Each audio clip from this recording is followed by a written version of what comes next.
Bueno, buenas tardes a todos y todas. Hoy en esta clase lo que vamos a empezar a ver es variables y qué significa, qué son, para qué sirven y por qué las tenemos que usar, definir.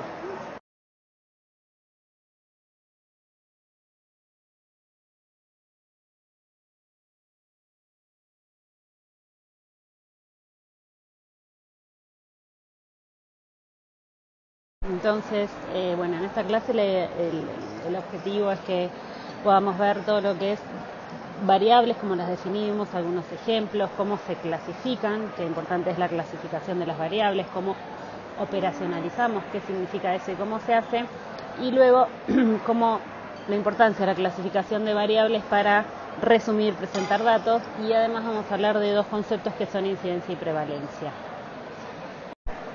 En este sentido, y volviendo un poquitito atrás, nosotros ya estamos en una etapa en donde hemos planteado todos una pregunta de investigación, se han pensado en hipótesis y definidos objetivos.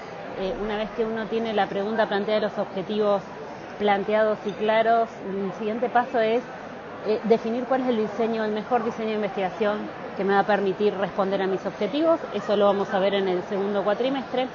Y además lo que tenemos que hacer es definir qué vamos a medir, qué vamos a incluir, qué variables voy a medir, qué datos tengo que recolectar que me sirvan para responder los objetivos o testear mis hipótesis, ¿sí?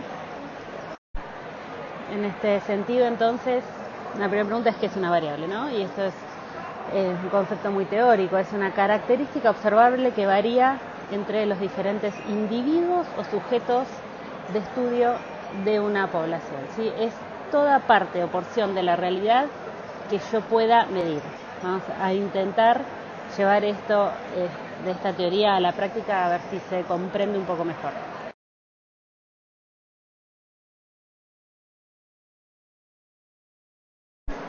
Entonces, como decíamos anteriormente, ya planteamos nuestras preguntas, nuestros objetivos y ahora nos empezamos a plantear, bueno, qué tengo que medir, qué datos tengo que recolectar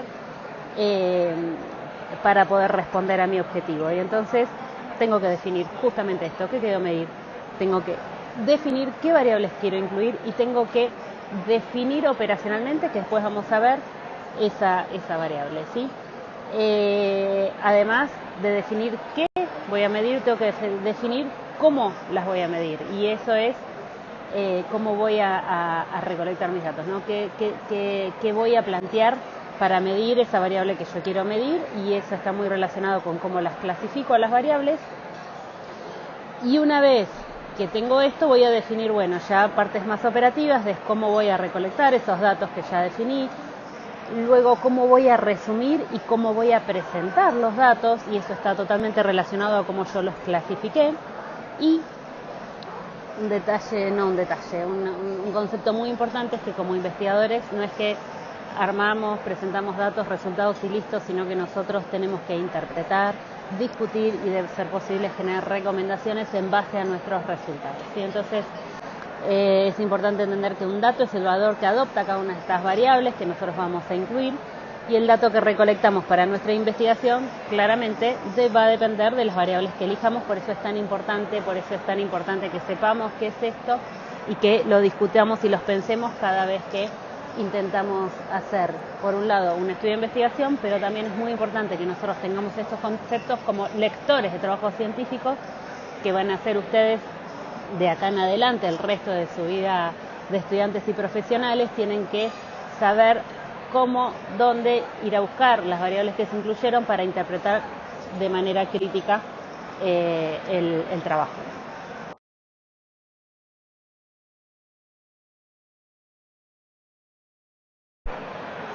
Entonces decíamos variables, toda porción de la realidad que puedo medir, sí, es una característica que observo que varía de un individuo al otro, como por ejemplo variables hay de todos los tipos. Nosotros en salud claramente incluimos muchas variables relacionadas con las personas o con el ambiente, digamos, ¿no? Altura, peso, presión, edad, niveles de colesterol, nivel socioeconómico, nivel educativo, sexo, la variable está fallecido o no está fallecido, tuvo internación en algún centro o no tuvo, promedio de días de internación. Bueno, miles pueden ser las variables que yo puedo definir y elegir para incluir en mi estudio. Entonces, recién hablábamos de la importancia de conocer estos temas, de aprenderlos, no solamente para aquellos que quieran hacer investigación o se propongan hacer investigación, sino para aquellos que van a hacer todos, que van a tener la necesidad de leer, interpretar artículos científicos de manera crítica. Y entonces ahí nos preguntamos, ¿y dónde están definidas las variables? Bueno, ustedes vieron que nosotros hasta ahora hemos visto la introducción con todo lo que es revisión bibliográfica, preguntas, hipótesis y objetivos. Toda esa parte estaba en la introducción. En general, al final de la introducción quedan planteados los objetivos del estudio, y ya una vez que pasamos a metodología, debemos encontrar definidas cuáles son las variables que el investigador incluyó.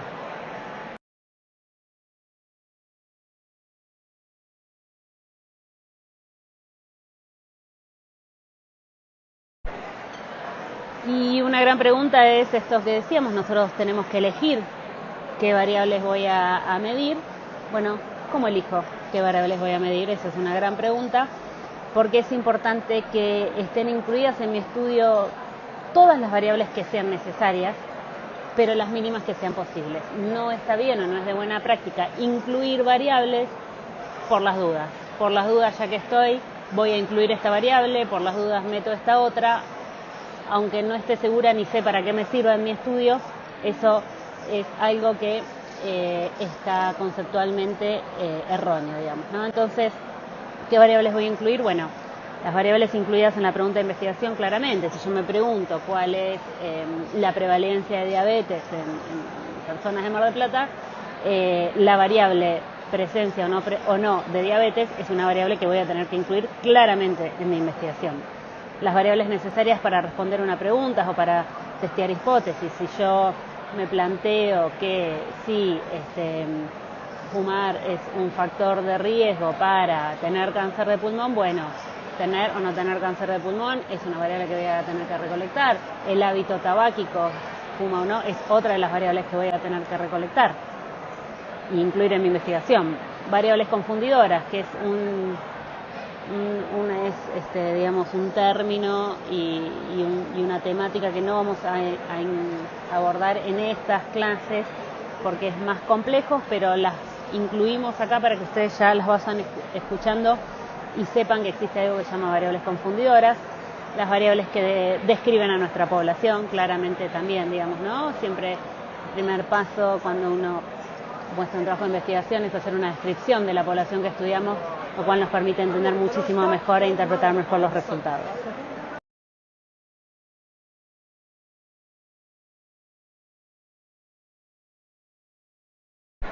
Bueno, y acá algunos ejemplos, si ustedes pueden ver. Por ejemplo, este es un trabajo que se hizo en el cual se intentaba o se quería evaluar la asociación o ver cómo era el desenlace en los pacientes, el desenlace clínico en pacientes con COVID, comparando personas que recibían tratamiento placebo o tratamiento con plasma de convalecientes. Entonces, por ejemplo, si la persona falleció o no falleció, es una variable que se incluye. Si requirió asistencia respiratoria mecánica, si estuvo hospitalizado con requerimiento de oxígeno, si estuvo hospitalizado sin requerimiento de oxígeno, cuál fue el promedio de días de estancia o de hospitalización, cuál fue el promedio de días de hospitalización en terapia intensiva. Múltiples son apenas algunos ejemplos de variables que en este estudio, por ejemplo, incluyeron, que servían y eran necesarias para responder a su pregunta o sus objetivos. Entonces pasamos a uno de los primeros tópicos y muy importantes, y es clasificación de variables. Y esto es muy importante porque muchas veces uno se aprende de memoria una clasificación y no logra entender o interpretar la importancia de para qué hacemos esto, ¿sí? Eso es un poco lo que vamos a intentar transmitirles. Las variables se pueden clasificar de acuerdo a la naturaleza de la información que contienen o de acuerdo a la función en el estudio. Y entonces nos preguntamos, ¿qué utilidad realmente tiene clasificar las variables? Bueno, la clasificación de las variables que la hace cada investigador, ahora vamos a hacer, dependiendo de su estudio, sus objetivos, eh, es fundamental para la toma de decisiones en relación a cómo seguir en el estudio. O sea, cuál es la mejor, según cómo yo clasifique, me va a ayudar a determinar cuál es la mejor forma de recolectar esa información que yo necesito, cuál es la mejor forma de testear hipótesis utilizando esa información que quiero recolectar, cuál es la mejor forma de presentar los resultados, como antes les decía, que es fundamental la clasificación para ver cómo resumo y cómo presento mis resultados, ¿sí? Es definir cómo voy a medir las variables que quiero medir. Y entonces hablábamos de una de las formas de clasificaciones de acuerdo a la naturaleza de la información. Y entonces nos encontramos ante esta clasificación. Hay que hacer una aclaración, esta clasificación de variables es específicamente para estudios cuantitativos, ¿sí? No para variables incluidas en estudios cualitativos. Quiero aclarar también, porque a veces genera confusión, que hay dos clasificaciones. Una es cómo clasifico mis estudios y otra es cómo clasifico mis variables. Los estudios, los tipos de estudios pueden ser clasificados en cualitativos y cuantitativos, y las variables también pueden ser, o sea, se aplica el mismo nombre, pero estamos refiriéndonos a cosas distintas, eso a veces trae confusiones. Esto es cómo clasifico yo mis variables en cuantitativas o cualitativas, que es sinónimo de categóricas, que no tienen nada que ver con el tipo de estudio. Dentro de las cuantitativas tenemos otra subclasificación, que es continuas y discretas, y en las categóricas o cualitativas, ordinales y nominales. Bien, entonces empezamos por las cuantitativas continuas, ¿sí? Las variables cuantitativas continuas son variables que representan números verdaderos. O sea, yo cuando tomo mi dato lo expreso en un número que implica que yo puedo hacer una operación matemática con ese número. Esas son variables cuantitativas, ¿sí? Dentro de las cuantitativas, entonces dijimos que están las cuantitativas continuas y las cuantitativas discretas. ¿Qué significa que podemos hacer operaciones con números, por ejemplo, en términos que ustedes ya conozcan y conocimientos previos? Si yo, por ejemplo, incluyo la variable edad y la tomo y mido en años, yo recolecto por ejemplo, una muestra de 2.000 personas, la edad de cada una de esas personas. Yo voy poniendo para cada persona que voy tomando el dato, 4 años, 5 años, 10 años, 20 años, lo que fuere. Y finalmente, cuando tengo todos mis datos, yo lo que puedo hacer es una operación matemática como el promedio. Puedo sumar todo y dividir por el número que tengo total, y eso me va a dar un promedio de, por ejemplo, 25 años. Eso es cuando nos decimos que las variables cuantitativas son números que nos permiten hacer operaciones matemáticas. ¿Y qué diferencia hay entre las continuas y las discretas? Bueno, las variables cuantitativas continuas son variables en las cuales todo el valor entre las dos mediciones es importante o tiene sentido, ¿sí? Por ejemplo, altura, peso. Yo puedo pesar a alguien, por ejemplo, en gramos y decir, la persona pesa, no sé, un bebé pesa 3.500 gramos, puedo decir 3.500,25 gramos, ¿sí? O sea, cada uno de los valores intermedios es importante y útil, y por eso se llama que es continua. A diferencia de las variables discretas, que son aquellas variables en las cuales solo tiene sentido los números enteros. Por ejemplo, número de hijos. No puedo yo tener 1,5 hijos o 1,3 hijos. O tengo un hijo o tengo 2 hijos. Número de accidentes de tránsito sufridos. No puedo sufrir 1,8 accidentes de tránsito. O tuve un accidente de tránsito o tuve 2 accidentes de tránsito, pero no 1,8. Entonces, esa es la diferencia entonces entre variables cuantitativas continuas y discretas. Y entonces pasamos ahora a lo que son variables categóricas, ¿sí? Que son variables que no se expresan en números, sino que se expresan en categorías o cualidades, ¿sí? Cualidades que yo voy a tomar. Estas categorías, que tienen que ser mutuamente excluyentes, son, como decíamos, entonces cualidades. Las variables, por ejemplo, cuantitativas, una muy común, cualitativas es sexo. O sea, yo puedo ser masculino o femenino, es una cualidad, no se expresa con un número, sino que me está expresando justamente esto, una cualidad de esa variable. Dentro de las variables categóricas o cualitativas tenemos ordinales o nominales. ¿Qué significa esto? ¿Qué es una variable cualitativa ordinal? Es toda aquella variable, ¿sí?, que en el cual cada una de sus categorías tiene un orden natural, ¿sí? Por ejemplo, si yo digo nivel socioeconómico y lo divido en bajo, medio y alto, cada una de esas categorías tiene un orden, o sea, bajo es menos que medio, que es menos que alto, ¿sí? Si yo quiero ver, no sé, nivel de escolarización, primario, secundario, terciario, universitario, implica un orden en cada una de esas categorías. Primario es menos que secundario, que es menos que terciario, que es menos que universitario, ¿sí? A diferencia de las nominales, cuyas categorías no implican ningún tipo de orden. Por ejemplo, el grupo sanguíneo. El grupo sanguíneo puede ser A, B, AB o 0, pero no implican ningún orden. Yo puedo clasificarlos como B, 0, A o AB, o A, B, AB o 0, que la categoría en sí no implica ningún tipo de orden, ¿sí? Dentro de estas categorías nominales hay un subconjunto que se utiliza mucho, que son las variables dicotómicas, ¿sí?, en donde tenemos solamente dos posibilidades, que es sí o no, por ejemplo, donde decimos, bueno, la variable diabetes medida de manera dicotómica es tengo o no tengo diabetes. Un concepto muy importante es que las variables no son o cuantitativas o cualitativas o lo que fuera. El investigador define cómo va a clasificar su variable según los objetivos planteados y lo que mejor le sirva para poder contestar sus objetivos o corroborar sus hipótesis. Entonces, si yo quisiera, por ejemplo, medir masa grasa, yo como investigador podría plantearme medirlo de manera o clasificarla de una manera cuantitativa continua, diciendo, bueno, de cada persona voy a recuperar el índice de masa corporal, que es un indicador numérico que se compone de la división del peso sobre la talla de la persona, y expreso mis resultados en números enteros, que puede ser con decimales o continua o discreta, como mejor le parezca al investigador.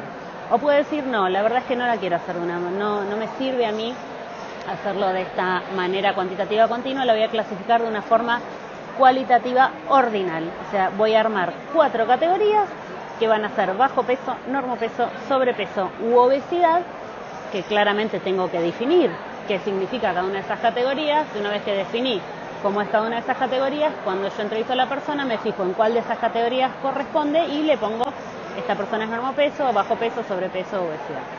O puedo decir, no, mira, a mí no me sirve, necesito medirla de una manera cualitativa nominal, en donde solamente voy a considerar la presencia o no de obesidad definida como índice de masa corporal más de 30 kilogramos por metro cuadrado. Entonces, si la persona tiene más de ese índice de masa corporal, yo voy a decir, esta persona es obesa, si no voy a decir, es no obeso. ¿Sí? Entonces, dependiendo de mis objetivos, si yo, por ejemplo, quiero evaluar factores de riesgo para tener obesidad, lo que yo necesito es una variable que sea obeso sí, obeso no. No necesito el índice de masa corporal en ese caso, ¿sí?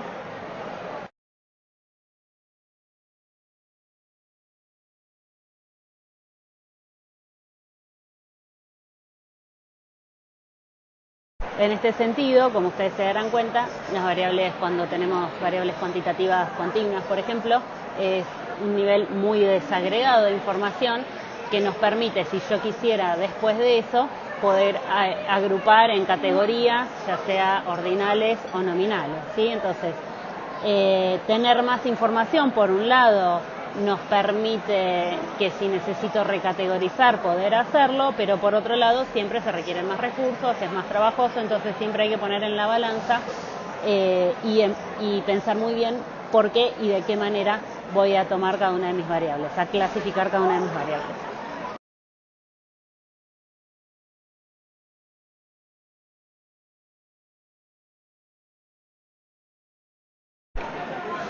Y entonces, para ir adelantando un poquitito en relación a esto, y que la pregunta es, ¿por qué es importante clasificar una variable? Bueno, porque dependiendo de eso va a ser cómo vamos a analizar y presentar nuestros datos, nada más ni nada menos que eso.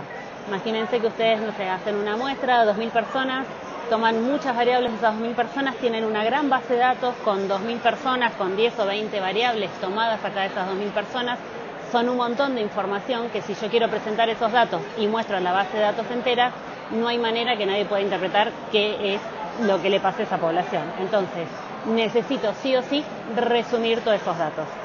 ¿Y cómo voy a resumir esos datos? ¿Y de qué va a depender? De si mi variable es cualitativa o si mi variable la clasifique como cuantitativa. Por ejemplo, no vamos a ver cada una de estas formas de resumen de datos porque se va a ver más adelante, pero hay algunos indicadores o algunos de estos conceptos que ustedes lo saben de conocimientos previos. Por ejemplo, si yo tengo una variable cuantitativa, como decíamos anteriormente, que es edad, puedo resumir toda mi información, por ejemplo, en un promedio. Y entonces, si yo te muestro una base de datos con 2000 casos, en donde tenés 2000 edades distintas, no vas a poder tener ninguna idea de lo que está pasando. En cambio, si yo te digo el promedio de edad fue de 40 años, claramente tuve la capacidad de resumirte cómo es mi población en ese sentido. Lo mismo con las variables cualitativas o categóricas. Tengo, por ejemplo, la variable sexo y te muestro cada una de esas 1000 personas, está escrito si es masculino, femenino u otro. Tampoco vas a poder llevarte una idea si miras los 2000 porque es imposible. Entonces yo te lo puedo resumir, por ejemplo, en un porcentaje y decirte, de mi población el 45% correspondió a sexo femenino. Y entonces en un solo número uno ya tiene una idea de cómo es las características de la población. Y esto es importante también porque, de nuevo, de acuerdo a cómo clasificamos nuestras variables, vamos a ver cómo las podemos presentar. Los datos, es muy importante cómo se presentan los datos, que se pueden presentar en texto, sea escrito, en formato de tablas o en gráficos. El investigador va a decidir cuál es la mejor manera que expresa sus datos, va a elegir la presentación según la mejor manera que él considera que está expresando lo que representan esos datos. En este sentido es muy importante que ustedes sepan que los datos se presentan una sola vez con alguna de las formas que ustedes eligieron. No es correcto presentar el dato en texto, repetir ese mismo dato en una tabla y repetir ese mismo dato en un gráfico. Uno tiene que elegir cuál es la mejor manera y se presenta de una sola forma. Y nuevamente, hay gráficos, por ejemplo, que están hechos para presentar variables que fueron clasificadas como cuantitativas y gráficos que hay para presentar variables que fueron presentadas como cualitativas. La otra forma de clasificar las variables será de acuerdo a su función en el estudio. Esta forma de clasificación es simplemente y principalmente para los estudios que son analíticos, o sea que estudian la relación entre dos variables, no para los descriptivos, y es que hay variables explicativas o de exposición o independientes y variables de resultado o de exposición o variables de resultado o variables dependientes. También hay variables confundidoras que, como les dijimos, no las vamos a abordar en esta clase, ¿no? Y entonces, en ese sentido, un ejemplo sería, si yo quiero evaluar la asociación entre fumar y tener cáncer de pulmón, mi variable explicativa o de exposición o independiente sería el hábito de fumar, que la puedo poner como sí o no, por ejemplo, una variable dicotómica, y mi variable resultado sería cáncer de pulmón, que también podría, por ejemplo, clasificarlo de manera dicotómica en si tiene o no tiene cáncer de pulmón. Bueno, y ahora pasamos a otro de los puntos fundamentales y muy importantes en relación a variables, que es algo que ustedes van a tener que aprender y que esperamos que con la realización del trabajo final puedan entender e interpretar, porque todos estos conceptos que estamos viendo son abstractos y muchas veces difíciles de entender, que es la operacionalización de las variables. Es definir operacionalmente una variable. ¿Qué significa esto? Yo definí, por ejemplo, qué variables quiero incluir en mi estudio. Bueno, ahora tengo que definir cómo considero yo que se define esa variable. A ver si se entiende. Hay una gran diferencia entre lo que es una definición operativa y una definición teórica, ¿sí? Nosotros, para los fines de investigación, lo que tenemos que hacer es hacer una definición operativa de mi variable, que es una definición de la forma que yo considero que se define mejor esa variable para los fines de mi estudio de investigación.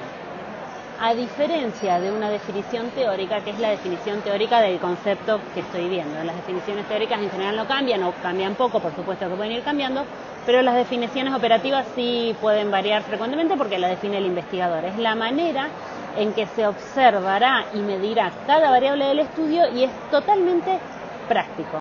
Si yo digo voy a hacer un estudio de prevalencia de diabetes en adolescentes, bueno, yo tengo que definir qué considero yo que es un adolescente y tengo que definir qué considero yo que es un diabético. Si yo les pregunto a cada uno de ustedes qué considerás que es un adolescente, probablemente surjan distintas respuestas, ¿sí? Entonces, el investigador, por supuesto, en base a la lectura previa y a sus conocimientos, va a definir esa variable de la manera que mejor le parezca.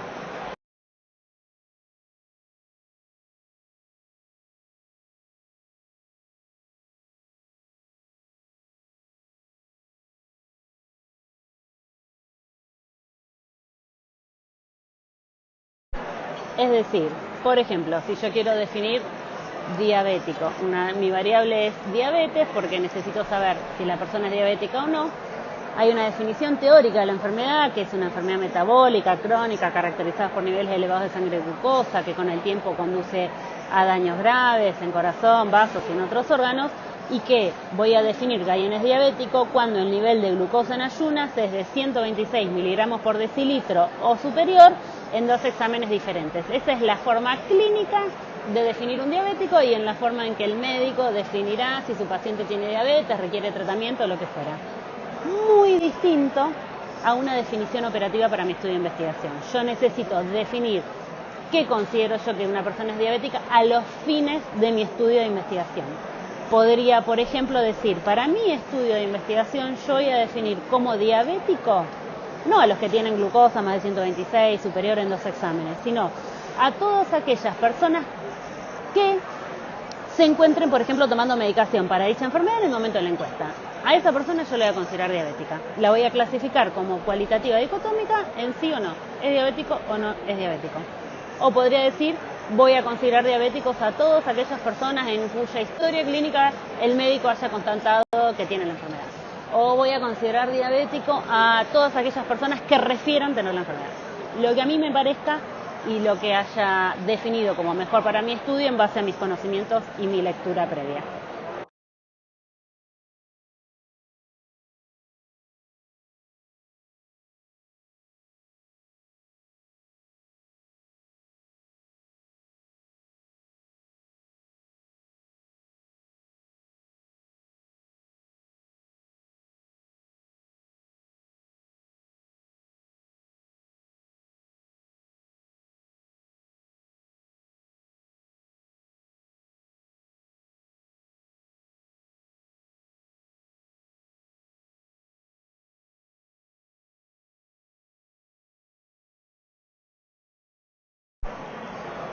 Por ejemplo, quiero medir la variable acceso a los servicios de salud, ¿sí? Que tiene una definición conceptual, si se quiere, como la mayor o la menor posibilidad de tomar contacto con los servicios de salud para recibir asistencia.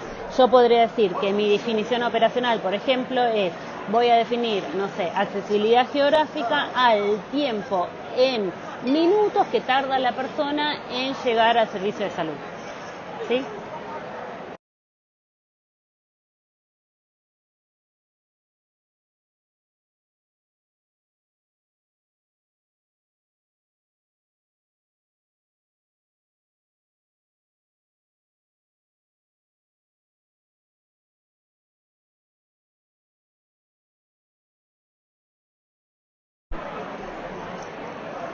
Esto que es operacionalización de variables es complejo, así que vamos a estar trabajándolo durante todo el año. Y ahora pasamos a cómo presentamos los datos. ¿Por qué pasamos a esto? Porque la idea es que ustedes puedan entender la importancia de por qué clasifican sus variables. Como dijimos, los datos se pueden presentar ya sea en texto, yo puedo escribir y decir, bueno, el promedio de mi población estudiada el promedio de edad fue de 25 años, con un 40% de personas de sexo masculino, etcétera, etcétera, etcétera. O puedo decidir presentar mis datos en tablas, por ejemplo. Las variables cualitativas nominales o discretas, por ejemplo, se pueden presentar en tablas de frecuencias. Ahora vamos a ver que las continuas también podría categorizarlas y presentarlas en tablas de frecuencias. Puedo asociar dentro de mis tablas distintos tipos de variables.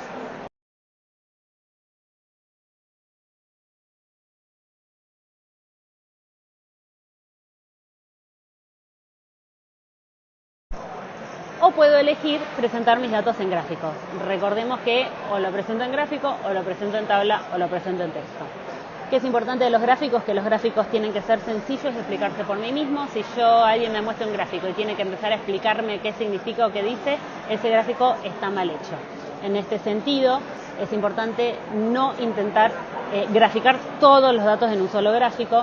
Es necesario que los gráficos sean sencillos, de lectura fácil, tienen que tener bien caracterizado y descritos qué significan, qué representan cada uno de los ejes, el título, etcétera. Y tienen que tener, por supuesto, un diseño atractivo, pero que este diseño no deforme los hechos que estoy describiendo. Y entonces, de vuelta, volvemos a que vamos a seleccionar el gráfico más apropiado, ¿de acuerdo a qué? Al tipo de variable y a la escala de medición, o sea, cómo clasifiqué yo mi variable. Bueno, en este sentido, nuevamente volvemos a esto. Vamos a aclarar que tipos de gráficos hay muchísimos. No es una clase de tipos de gráficos, con lo cual vamos a presentar 3 o 4 gráficos que son los más comúnmente usados, con el solo fin de que ustedes entiendan que según cómo clasifico mi variable es como resumo y luego cómo presento mis datos. Variables cualitativas o cuantitativas discretas con pocas categorías las puedo presentar, por ejemplo, en gráficos circulares, o los comúnmente conocidos como gráficos de tortas, o como gráficos de barras.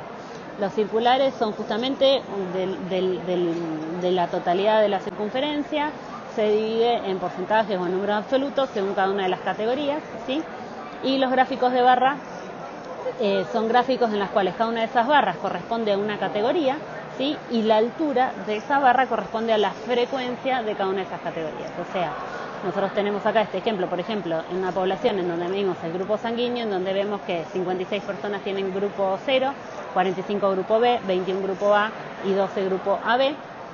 Y, por ejemplo, una variable que es cuantitativa discreta con pocas categorías, ¿sí? Por ejemplo, número de hijos por mujer, vemos que 56 mujeres de mi estudio no tenían ningún hijo, 45 tenían 1, 21 tenían 2 y 12 tenían 3. ¿Y qué pasa con las variables cuantitativas continuas? Esto es un desafío, y un desafío para entender e interpretar muchas veces.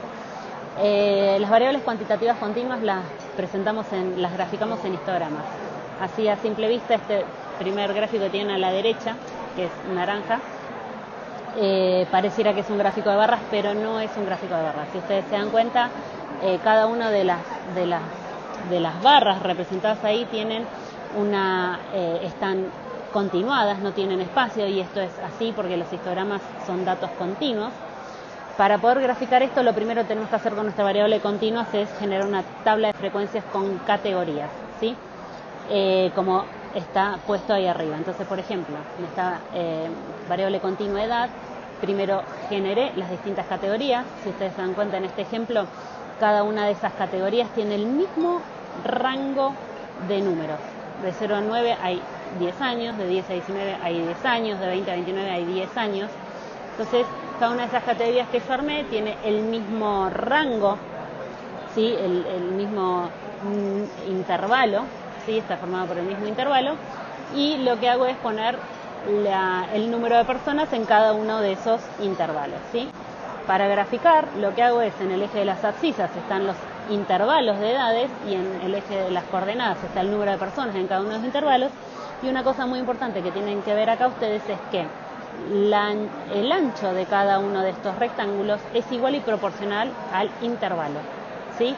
Entonces, nosotros tenemos que cada uno de estos grupos de edad, en nuestro primer ejemplo, tienen el mismo intervalo, con lo cual nuestras columnas, nuestras barras tienen el mismo ancho, ¿sí? Y la altura indica entonces la frecuencia. A diferencia, por ejemplo, miren el otro gráfico que está a la izquierda abajo, también en naranja. Si yo dividiera por X motivos mis intervalos o mis categorías en rangos con distintos intervalos, por ejemplo, de 0 a 9 contengo 10 años, pero de 10 a 29 contengo 20 años y de 60 a 89 tengo 30 años, lo que debo hacer para graficar correctamente un histograma es dibujar los rectángulos con el ancho igual y proporcional al intervalo. Por ejemplo, de 0 a 9 son 10 años, tiene un ancho. Si quiero graficar una categoría de 10 a 29 que tiene 20 años, el ancho debe de ser el doble. ¿Y por qué les contamos esto? Porque muchísimas veces los histogramas están muy mal graficados, como en el ejemplo de arriba, en donde nosotros vemos, por ejemplo, que cada uno de nuestros rectángulos tiene el mismo ancho, pero las categorías tienen distintos intervalos. La categoría menor de un año representa un solo año, mientras que la categoría 1 a 4 representa 4 años, 5 a 9 son 5 años, 10 a 19 son 10 años, más de 50 son de mínima 20 a 30 años. Si yo lo grafico de esta manera, poniendo la frecuencia en cada uno, erróneamente puedo mirar y decir, mira, el grupo de menor de un año tiene, por ejemplo, casos de síndrome de rubella congénita. Tengo 70 casos en menores de un año. Es el grupo de edad que menor cantidad de casos tiene. Y es una mentira, porque si ustedes ven 70 casos en un solo grupo etario, que es el de un año, es mucho mayor que, por ejemplo, 80 casos en un grupo de 10 a 19 años que incluye 10 años, ¿sí? Entonces, es muy importante que tengan en cuenta esto a la hora de graficar y tengan en cuenta y van a ir viendo que muchas veces los histogramas se grafican mal. Otra forma de graficar las variables cuantitativas continuas son, por ejemplo, los polígonos de frecuencia, que es similar al histograma, pero con puntos que unen líneas, ¿sí? Esto, por ejemplo, es cada una de las X son las semanas epidemiológicas y el número de casos, la frecuencia de casos de dengue por cada una de las semanas epidemiológicas graficados con un polígono de frecuencias. Los mapas, por supuesto, son otra forma de graficar nuestros datos que puede expresarse muy bien, y hay, como les contábamos, muchísimas otras cantidades de gráficos que no es el objetivo de esta presentación.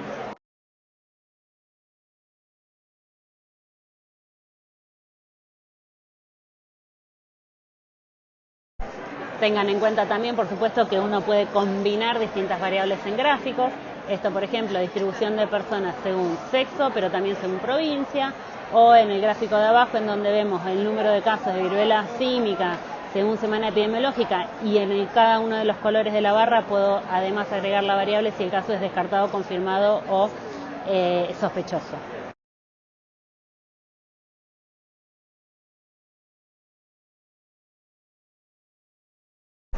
Bueno, y por último vamos a incluir dos conceptos que los incluimos acá porque es importante que los conozcan, los van a usar en toda su carrera médica, pero además porque ya empezaron a surgir cuando empezamos a plantear las preguntas de investigación, y son conceptos que tienen que tener claro, que son los conceptos de prevalencia y de incidencia. Muchas veces van a escuchar ustedes hablar de tasas de prevalencia y tasas de incidencia, y lo que tienen que tener en cuenta que lo que en general se refiere cuando se habla de eso no son tasas.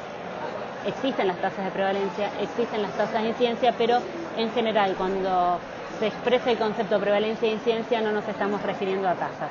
Por ejemplo, ¿qué es la prevalencia de una enfermedad? Que en realidad lo que en general calculamos es la proporción de prevalencia.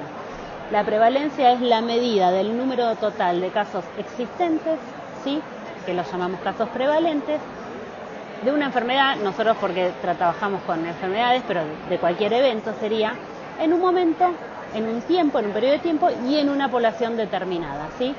No importa si son nuevos, viejos, lo que fuera, son los casos, es una foto de lo que tengo en este momento. Supongamos, yo quiero conocer la prevalencia de diabetes en una población de 100 personas, no sé, de la Escuela de Medicina, agarro estas 100 personas en un momento determinado, veo cuáles tienen diabetes y cuáles no, y digo, bueno, el 40% de mi población tiene diabetes, ¿sí?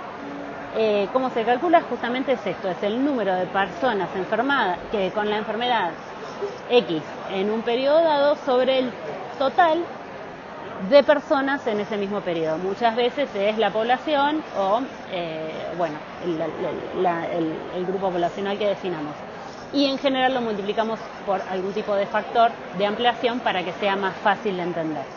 Claramente la prevalencia es un indicador de la magnitud de la presencia de una enfermedad u otro evento en la salud de la población. Si yo tengo una prevalencia alta, significa que tengo una alta magnitud, una alta una prevalencia del 40% me da una idea o el 60% de la magnitud de esa enfermedad, a diferencia si tuviera una prevalencia del 0,5%. Bueno, ¿y qué es la incidencia? De nuevo, muchas veces expresada como tasa de incidencia, que existe la tasa de incidencia, que se llama en realidad densidad de incidencia y que es más difícil de medir y por ahí más compleja de interpretar. Y en general, cuando sale la tasa de incidencia, lo que se mide en realidad es esto que es la incidencia acumulada. ¿Qué es la incidencia acumulada? Es la medida del número de casos nuevos, a diferencia de prevalencia que eran nuevos y viejos. Son casos nuevos llamados incidentes de un evento o enfermedad que se origina en una población en riesgo de tener esa enfermedad en un periodo de tiempo determinado. ¿Qué significa eso? ¿Se acuerdan que con prevalencia dijimos es una foto? Agarro a la población que quiero estudiar, saco una foto y digo, bueno, ¿cuántas de las personas en este momento tienen esta enfermedad? La incidencia es otra cosa. En la incidencia tengo que empezar con personas sanas que no tengan la enfermedad que yo deseo calcular, y lo que se hace es un seguimiento en el tiempo a ver cuántas de esas personas que inicialmente eran sanas desarrollaron la enfermedad. O sea, cuántos casos tengo en el periodo de tiempo que yo determine en la población que yo determine, ¿sí? Es un indicador de velocidad de ocurrencia de una enfermedad u otro evento en salud, es un estimador de riesgo. Ustedes muchas veces van a ver incidencia como sinónimo de riesgo. ¿Qué significa esto? Si yo quiero conocer la incidencia de viruela símica en la población de Mar del Plata, tengo que ver todas aquellas personas que no tienen viruela símica, las sigo por un periodo de tiempo, no sé, 6 meses, digo, en 6 meses o en un año, la incidencia anual de viruela símica fue de, 28 casos por 100.000 personas. Si yo te digo 28 casos por 100.000 personas, ese es el riesgo que tiene la población de adquirir esa enfermedad. Si yo tengo una incidencia muy alta, una incidencia, de 4.000 casos cada 100.000 personas en un año, claramente el riesgo que tiene esa población de enfermar de esa enfermedad es mucho más alto que si yo digo tengo una incidencia de 0,5 casos por 100.000 personas en un año. Entonces digo, bueno, esta enfermedad es de baja incidencia, hay bajo riesgo de adquirir la enfermedad. Habitualmente, entonces, también como la prevalencia se multiplica por un tamaño poblacional para expresarla en un número que tenga un sentido más fácil de entender o interpretar. En general, las incidencias se dan así, algo así como 0,0003, que yo te digo eso es difícil de interpretar. Lo multiplico, por ejemplo, por 100.000 y digo, entonces tengo una incidencia de 3 casos de X enfermedad por cada 100.000 personas.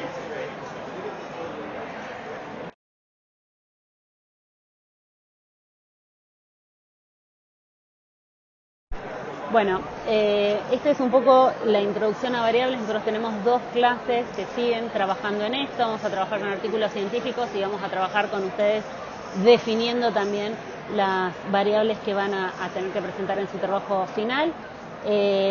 A continuación de esta presentación tienen varios ejemplos de algunos artículos en donde se ven distintos tipos de variables.